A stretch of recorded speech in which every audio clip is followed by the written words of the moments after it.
Satu pendekatan untuk meningkatkan kualiti kehidupan pesakit dan keluarga mereka serta penjaga yang menghadapi masalah berkaitan penyakit yang mengancam nyawa seperti kanser, dan melalui pencegahan dan mengurangkan penderitaan secara menyeluruh dari semua aspek, iaitu fizikal, psikologi, iaitu emosi, sosial dan rohani.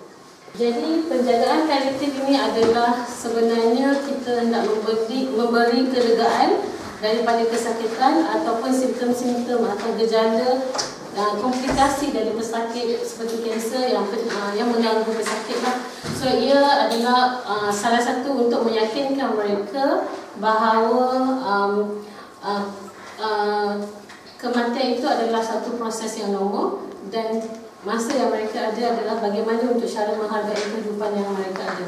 Maksudnya bukanlah setelah didiagnose menghadapi kanser adalah end of their life, bukan. Maksudnya masa yang dengan rawatan yang ada, so mereka masih boleh menghargai kehidupan yang masih mereka hadapi. So ia tidaklah bermaksud kalau pesakit dah dihantar atau dirujuk kepada penjagaan paliatif, dia bukanlah bermakna pesakit itu mesti akan maksudnya kematian itu adalah semakin dekat. Tidak. Dia bukanlah untuk mempercepatkan kematian ataupun bukanlah untuk melambatkan kematian. So ia adalah gabungan aspek penjagaan psikologi, rohani pesakit. Maksudnya kita tidaklah fokus pada fizikal sahaja. Ya. So ia juga menawarkan sistem sokongan, support system kepada pesakit sendiri, ahli keluarga atau penjaga. Di mana jika ada pesakit yang tiada family, tapi mungkin dia ada kawan-kawan yang terdekat yang menjaga mereka, mereka pun adalah individu yang penting. Kemudian jika perlu dimaksud counselling, kita boleh provide juga. So penjagaan paliatif sebenarnya bukanlah diperlukan oleh pesakit yang mana mereka hanya ada stage 4 kanser. Tidak.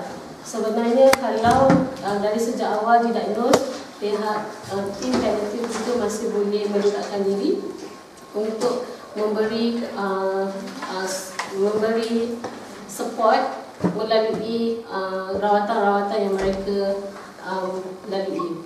So maksudnya tak semestinya pesakit yang mana perlu buat kemoterapi atau radioterapi, dia tak perlu paliatif, tak semestinya.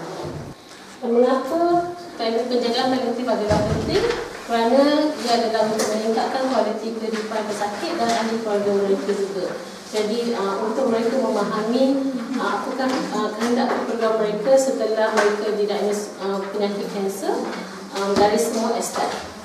Tujuannya adalah untuk pesakit dan keluarga dapat melalui kehidupan sebaik mungkin. Kerana apabila seseorang itu didiagnose dengan penyakit yang mengancam nyawa seperti kanser, dia adalah memberi satu impak yang besar, bukan hanya pada pesakit, dan pada ahli keluarga juga.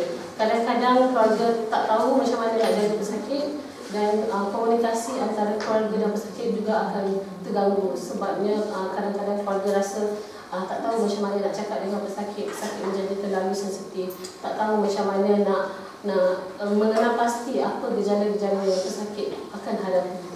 Ya. Dan untuk penjagaan paliatif bukan hanya ketika pesakit masih hidup, tapi selepas pesakit sudah meninggal, kita masih membuat rawatan susulan dengan keluarga.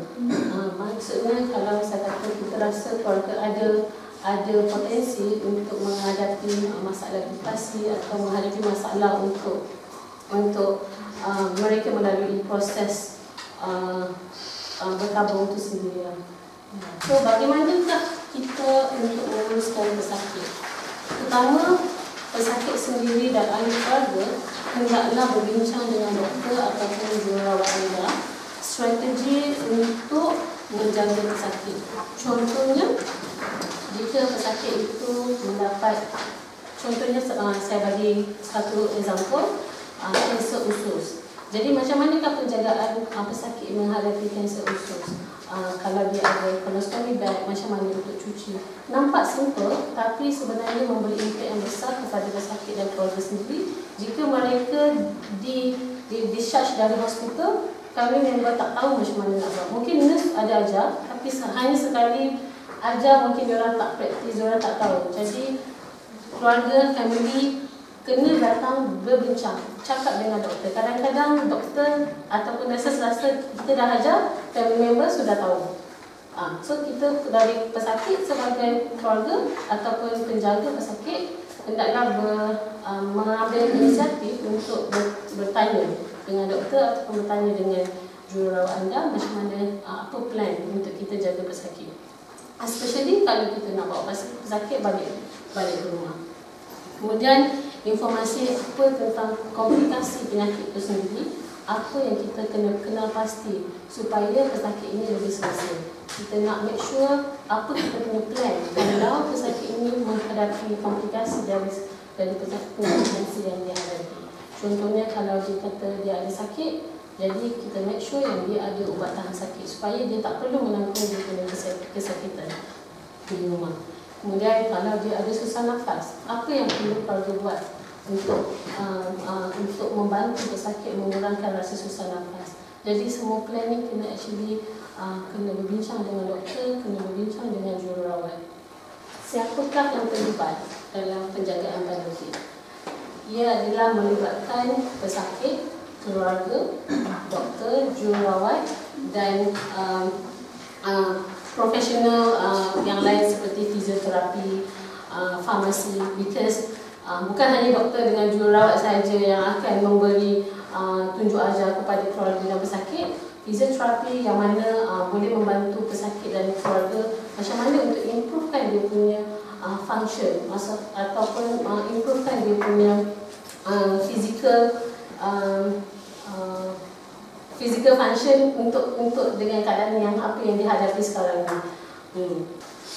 So dengan siapa yang anda boleh berbincang dengan untuk mendapatkan penjagaan paliatif?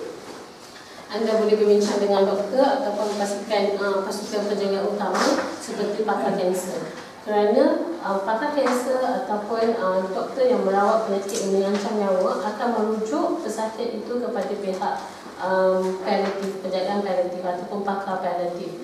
Tapi jika anda doktor anda tidak memberitahu tentang penjagaan ini, penjagaan paliatif, kalau anda sudah ada maklumat tentang penjagaan paliatif, anda boleh tanya dengan doktor, tanya adakah sesuai untuk saya menerima penjagaan paliatif sebab saya nak kehidupan saya lebih selesa. Saya nak tengok macam mana, bukan dari segi hanya rawatan kanser sahaja, saya nak tengok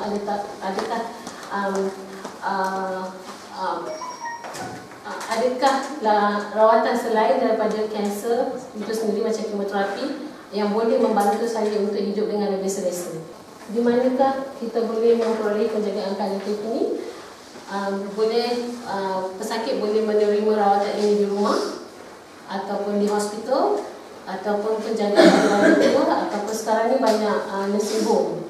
Ya. So dekat Pion Valley terlalu banyak nursing home. Tak bermakna pesakit yang telah ditempatkan di nursing home kerana mungkin keluarga mereka tak dapat menjaga mereka sepenuh masa, sudah meletakkan pesakit di pusat jagaan nursing home. Paliatif team masih boleh melawat mereka di rumah penjagaan keluarga tua ataupun di nursing home untuk memberi tunjuk ajar kepada penjaga di sana macam mana untuk menjaga pesakit ini, macam mana untuk mengawal simptom-simptom yang mereka hadapi. Dan ada sesetengah pusat hospis yang mereka menempatkan pesakit di situ. Tapi di hospital Malaysia kita tak ada pesakit di kita punya center lah. Kita memang 100% melawat pesakit di rumah. Dan tempat-tempat ini bergantung pada kawasan yang mempunyai perkhidmatan penjagaan paliatif. So setiap negeri ada dia punya tim. So kalau anda datang dari negara-negara lain, mungkin hendaklah bertanya kepada doktor anda.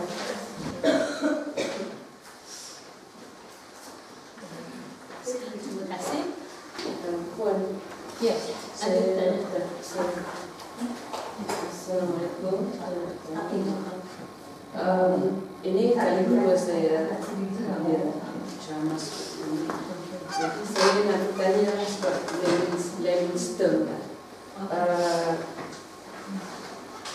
paliatif itu apa sebenarnya? Sebab saya cari di dalam poin-poinnya ini saya tak jumpa. Saya nak memahaminya. Kedua, hospice. Itu saja. Penjagaan paliatif secara laymannya saya nak mengatakan kita adalah support system untuk memberi keselesaan kepada pesakit. Kita cakap banyak tentangnya, tapi adalah fokus kita adalah untuk memberi keselesaan kepada pesakit walaupun mereka ada penyakit yang mengancam nyawa, tetapi tak bermakna kehidupan mereka habis di situ. Mereka masih boleh menjalani kehidupan seperti biasa. Kadang-kadang keluarga atau pesakit tidak tahu macam mana untuk mereka hidup seperti dahulu dengan pesakit yang mereka ada dengan gejala yang seperti susah nafas atau muntah. Mereka mungkin tidak ada banyak maklumat tentang apa yang mereka sebagai keluarga dan pesakit itu sendiri boleh buat untuk membuatkan kehidupan mereka lebih selesa. Jadi penjagaan paliatif dia akan membantu memberi guideline kepada family member macam mana untuk kita deal dengan setiap masalah yang mereka hadapi. Ya. So, ada terminologi dalam bahasa lain ke paliatif ni sebenarnya. Jadi penjagaan paliatif is the terms itself lah paliatif. So selepas sebulan meninggal dunia dan kita jumpa lagi dengan isterinya sangat grateful, sangat bersyukur sebab pesakit dapat pergi dengan aman dengan apa yang dia nak dan dia dapat jaga dengan lebih elok dengan kita punya guidance lah. So tanpa perlu pergi buat rawatan-rawatan yang tak penting untuk pesakit pada masa itu. So itu pentingnya untuk kita explore dengan pesakit, itu pentingnya untuk kita komunikasi. Kebanyakannya masyarakat kita tak kira rasa sangat takut untuk cakap tentang kematian. Sangat takut untuk pantang, ada setengah tu pantang untuk cakap tentang kematian. Tapi sebenarnya adalah kematian adalah satu proses yang normal. Itu sebablah penjagaan paliatif ini sangat penting untuk kita lihat apa yang boleh buat. Okay, ada apa lagi? Apa ni macam hospice Malaysia dia ada anak-anak yang ini lagi yang nanti di rumah macam wheelchair, katil, macam oksigen Dekat hospice Malaysia itu adalah salah satu kita punya services, tapi kita bagi bantuan peralatan jika mereka memiliki. Maksudnya kita bukan adalah center untuk bagi pinjam, tidak. Kita adalah center yang deliver paliatif. Kalau pesakit perlu, kita akan suggest, kita yang akan advise. Kalau kadang-kadang keluarga ni saya nak oksigen sebab doktor kata ayah saya kena oksigen, tapi sebenarnya bila kita bercakap dia tak perlu oksigen pun. So kita yang akan advise, kita yang akan decide apa yang perlu kat hospital dia. Kita yang akan ajar. Untuk para nurses, para doktor, ini hanya saya kata bukanlah terlalu detail. Sebabnya paliatif ni perlukan pembelajaran berterusan. Saya sendiri pun masih belajar dengan pesakit ini, masih belajar dengan cara untuk macam mana kita nak jadi lebih baik. Jadi kalau siapa nurse atau jurawat yang berminat untuk penjagaan paliatif, feel free. Kita memang perlu untuk berikan lebih informasi lah, education tentang penjagaan paliatif.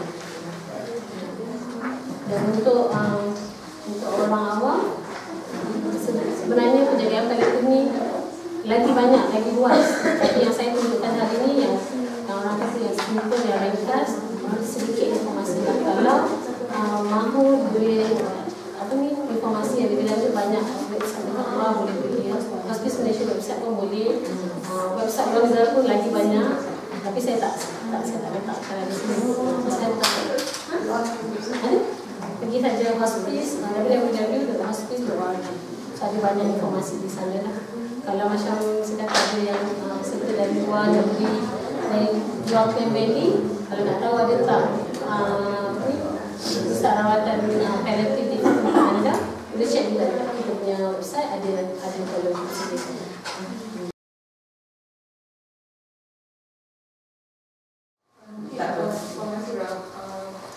Jadi peringkat mana masa pesakit tu boleh diberikan paliatif atau kriteria pesakit tu boleh diberikan penjagaan paliatif? Sepatutnya kalau kita mengikut penjagaan paliatif secara menyeluruh di seluruh dunia, sebenarnya penjagaan paliatif boleh start masa di mana pesakit didiagnos dengan penyakit mengancam nyawa. Contohnya bila penyakit itu sudah didiagnos sebagai penyakit kanser, from day one sebenarnya boleh dirujuk kepada tim penjagaan paliatif. Malangnya di Malaysia tim kita tak banyak, kecil. Jadi kebanyakannya pakar kanser akan merujuk pesakit ini bila mana rawatan yang mereka bagi seperti kemoterapi, bukan tidak membantu, di mana bila rawatan kemoterapi itu sendiri tidak cukup untuk memberi keselesaan kepada pesakit.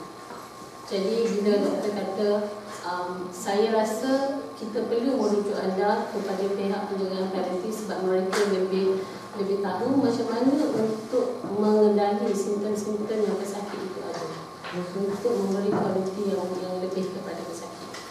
Jadi sebenarnya memang boleh masa day one, masa pesakit ada diagnosis, contoh macam pesakit kanser.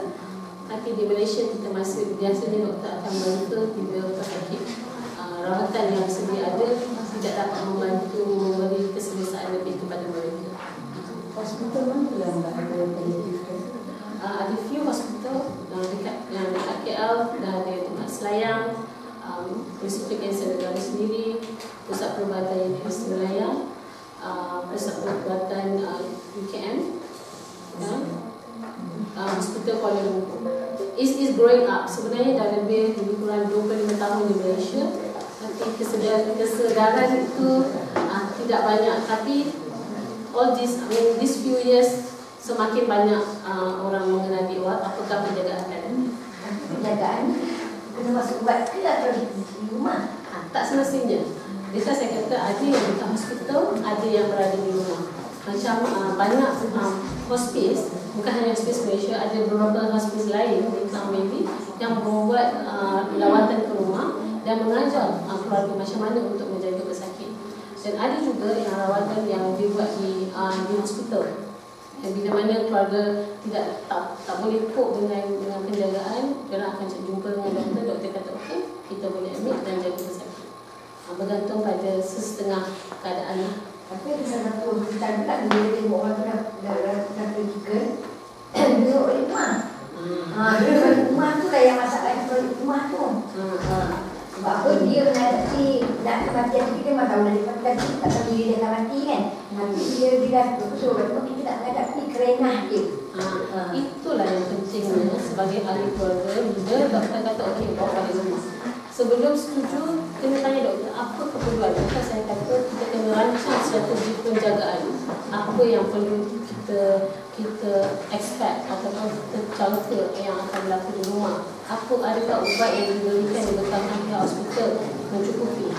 Jika ada banyak kes yang saya jumpa di hospital dijaga dengan baik, sakitnya dijaga hidup, simptom-simptom lain dijaga hidup. Tapi bila doktor kata bawa balik rumah, keluarga dah lupa dan nak ambil ubat. Jadi bila dah bawa balik rumah, dah sakit, dah kesakitan, ubat tak ada. Jadi itu yang saya kata, penglibatan penjagaan paliatif adalah melibatkan semua. Bukan hanya doktor, bukan hanya jururawat, pesakit itu sendiri, ahli keluarga itu sendiri, dan penjaga itu sendiri. Kita kena ada inisiatif untuk bertanya doktor. Bila keluarga tak bertanya, doktor pun akan anggap kita faham, kita tahu macam mana nak jaga. So itu pentingnya pesakit dan keluarga untuk bertanya, apa yang saya perlu buat, apa yang saya perlu jaga. Kalau ubat ni tak jalan, apa yang saya perlu buat. Kalau kawasan yang anda tinggal tu ada tim paliatif yang boleh membuat rawatan, tanya doktor anda, perlu tak saya nak minta penjagaan paliatif? sebab saya tak tahu macam mana nak jaga kalau in case ada emergency atau in case of kecemasan, apa yang saya nak buat, apa next step. Benda-benda ni semua actually kita kena plan sebelum bawa balik pesakit di rumah. Dan kebanyakan pesakit mereka memilih untuk meninggal dunia di rumah, tetapi mereka tidak tahu macam mana untuk mendapat penjagaan yang baik sehingga mereka meneruskan nafas yang terakhir. Kita kat rumah boleh kerumunan di ramai-ramai. Kita tahu kita tak dapat camping kan. Betul. Itu pentingnya penjagaan. Itu pentingnya sebab ada setengah tempat yang tiada tim untuk mengawal lawatan di rumah. Jadi dengan jururawat tu tak boleh nak ajar. Pentingnya tanya jururawat dia tak buat. Apa nak, macam mana nak jaga kulit, macam mana nak elakkan bad sore, muka tekanan dekat belakang.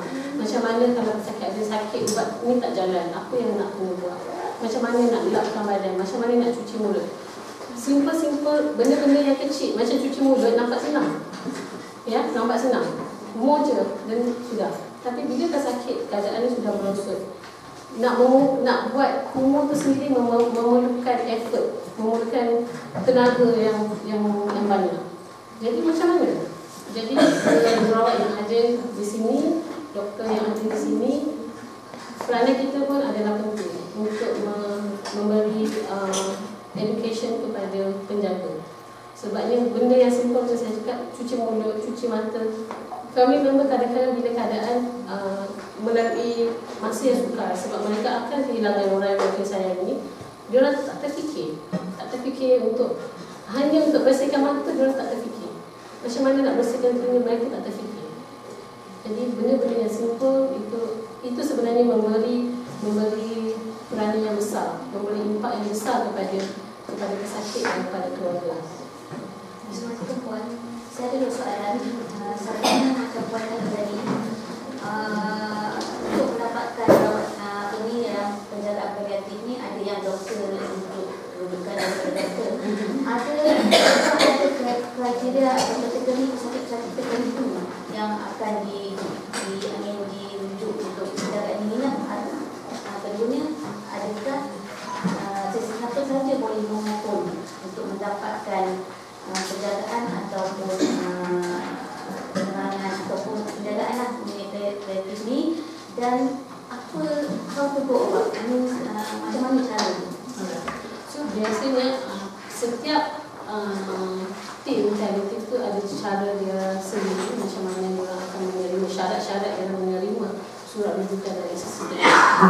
Tapi secara generalnya bila mana pesakit ada beberapa kriteria yang bila doktor atau doktor pakar akan merujuk pesakit ke penjagaan paliatif. Pertama, walaupun mereka masih dalam rawatan aktif macam kemoterapi, di mana kita rasa dia punya jangka hayat mereka boleh panjang, tapi mereka mempunyai banyak simptom kesakitan. Sakit bukan hanya boleh bagi pandangan hilang, bagi maupun hilang, tapi sampai tim rawatan untuk yang sakit pun rasa tak cukup. Sebab sakit ni boleh jadi emosi itu yang lebih sukar untuk dijaga. Jadi doktor biasanya boleh refer ke penjagaan paliatif. Kemudian kalau pesakit tu sendiri kita rasa jangka masanya tidak lama, mungkin kurang dari 6 bulan atau kurang dari setahun, pun doktor boleh rujuk juga ke penjagaan paliatif. Ataupun di mana keluarga betul-betul tak tahu macam mana nak jaga pesakit di rumah, dan waktu itu juga pakar onkologi boleh merujuk pesakit di rumah. Jika anda macam hari ini dah tontok dan dah tahu sedikit tentang penjagaan paliatif, anda ada keluarga yang mempunyai penyakit kanser, anda boleh jumpa doktor. Kadang-kadang doktor pun tak terfikir untuk merujuk pesakit sebab mungkin banyak kerja. So kena ambil langkah proaktif, tanya doktor, adakah sesuai untuk saya meminta sekian-sekian untuk menerima rawatan ini. So inisiatif kita sendiri.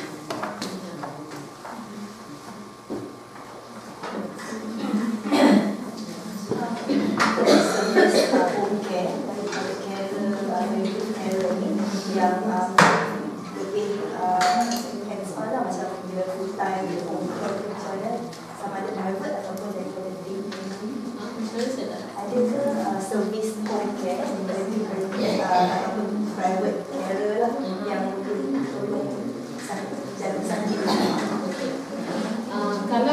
kita nak kata pasal menjaga pesakit di rumah, ada dua perbezaan dengan private nurse, maksudnya nurse yang hanya untuk jaga pesakit, dengan palliative care nurse, jururawat palliative. Private nurse, mereka hanya buat basic nursing care, penjagaan badan, penjagaan muka, macam mana nak pusingkan pesakit. Tapi palliative care nurse adalah yang macam saya cakap, empat aspek fizikal pun kita jaga, emosi pun kita jaga, secara rohani pun kita jaga, sosial pun kita jaga. Jadi mereka akan ajar, akan guide family member macam mana nak buat. Because bukan semua orang mampu untuk menggajikan private nurse. Tak. Jadi bila nurse palliative datang, macam yang saya buat, saya akan datang kat rumah, saya akan tengok apa masalah keluarga. Kalau pesakit kata masalah dia sakit, buat yang bagi tak jalan. Jadi kita boleh assess balik, kita boleh nilai balik buat apa yang sesuai. Apa sakit, apa sebab penyakit ni. Kemudian kita akan tanya keluarga, apa masalah untuk menjaga ni? Adakah masalah sebab tak tahu skill, kemahiran untuk menjaga? Kita akan guide. Dalam masa 1 hari tak boleh buat. That's why kita ada selalu ada follow up. Tak tengok. Pertama kali kita ajar, mungkin kita ajar untuk jaga skin dulu macam mana. Kemudian kita datang lagi, kita akan assess. Boleh tak mereka menjaga? Boleh tak dia buat apa yang kita ajar? Kalau mereka ada private nurse, kita akan ajar private nurse nak ajar dengan cara yang betul. Sebabnya setiap nurses ni kadang-kadang dia ada cara-cara dia sendiri. Jadi kita nak ajar yang proper way macam mana untuk jaga pesakit supaya mereka lebih selesa. Itu bezanya antara private nurse ataupun dengan penjagaan palliative, dengan jururawat palliative. Kalau kita nak dapat perkhidmatan macam private nurse, boleh melalui hospice ke macam mana? Kita ada registry ke? Kalau nak mendapatkan perkhidmatan private nurse, pihak palliative community di mana-mana lah, di hospice Malaysia atau ada hospice, mereka tak ada kontak untuk macam nursing agency, itu kena cara. Tapi kita boleh ajar, kalau ada private nurse kita boleh ajar macam mana nak jaga. Penjagaan doktor pun nak kos juga.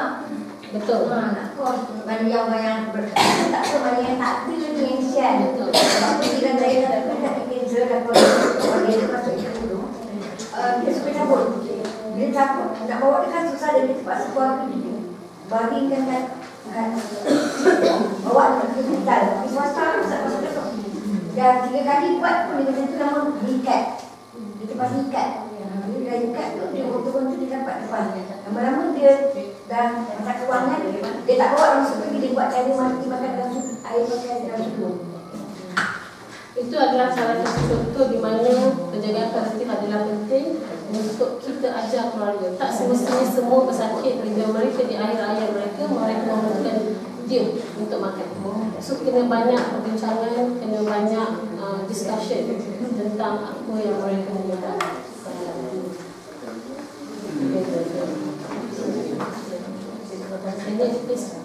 Dalam management dalam palliative care, adakah memang fokus pemberian ubat saja ataupun juga memang contohnya basic private comfort patient dalam nursing management ataupun cuma memberikan ubat sahaja? Tidak semestinya ubat sahaja. So biasanya bila pesakit komplain sakit boleh jadi sakit fizikal, tapi boleh jadi sakit emosi. Jadi sakit fizikal, ubat tahan sakit selalu kita boleh, insya-Allah boleh kita kurangkan. Tapi sakit emosi, ubat tak ada. Maksud saya sakit fizikal saja, adakah memerlukan ubat sahaja? Tak semestinya, bergantung jenis sakit yang mereka hadapi. Maksudnya baik kepada nursing basic baliklah.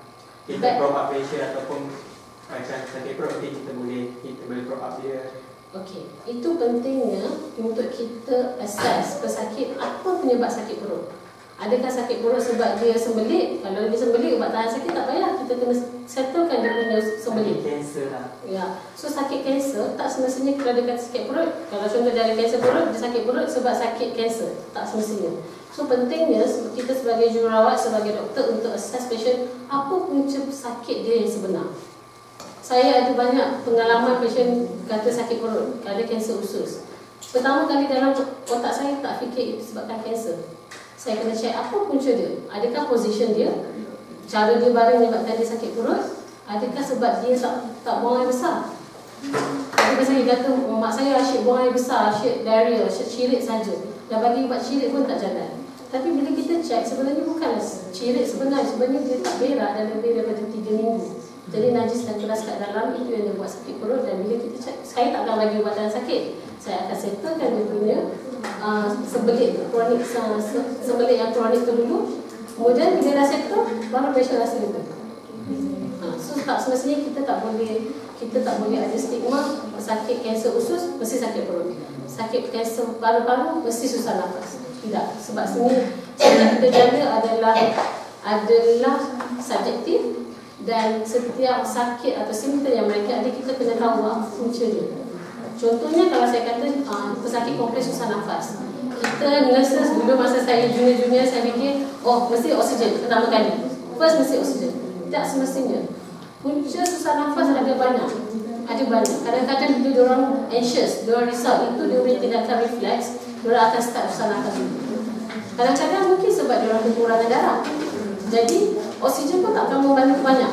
So kena blood transfusi kalau pesakit masih boleh untuk blood transfusi. Kemudian ataupun dia susah nafas tu sebab dia lung infection. So takkanlah kita nak kena buat oksigen tapi kita tak bagi antibiotik kalau pesakit masih boleh makan antibiotik. Jadi assessment dari seorang doktor, dari seorang nurse sangat-sangat penting untuk tahu apa punca sakit.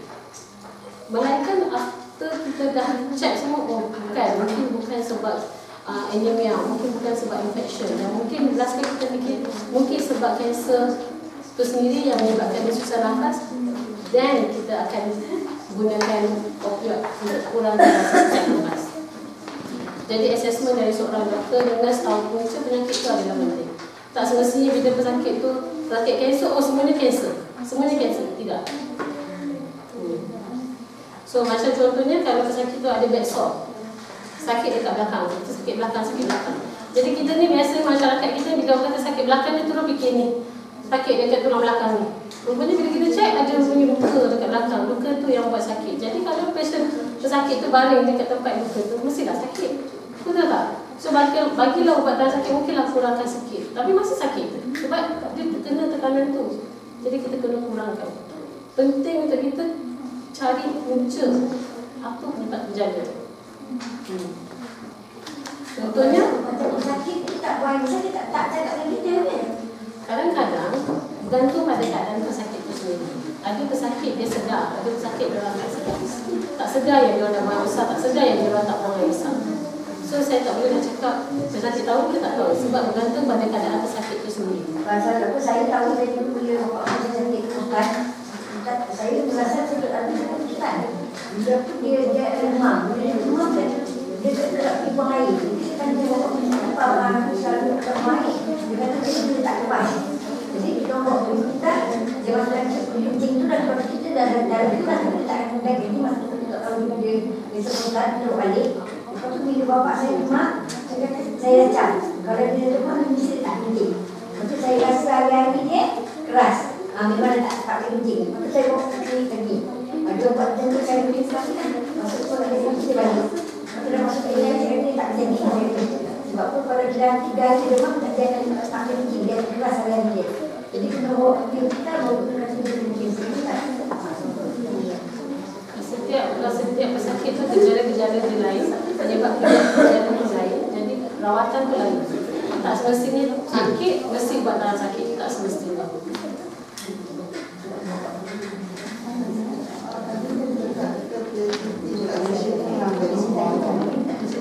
PTP kecil. Jadi tapi dia sebenarnya boleh ikut nanti dari stage awal lah. So sekarang kat Malaysia ni dari end stage ke orang susah dapat case pada awal.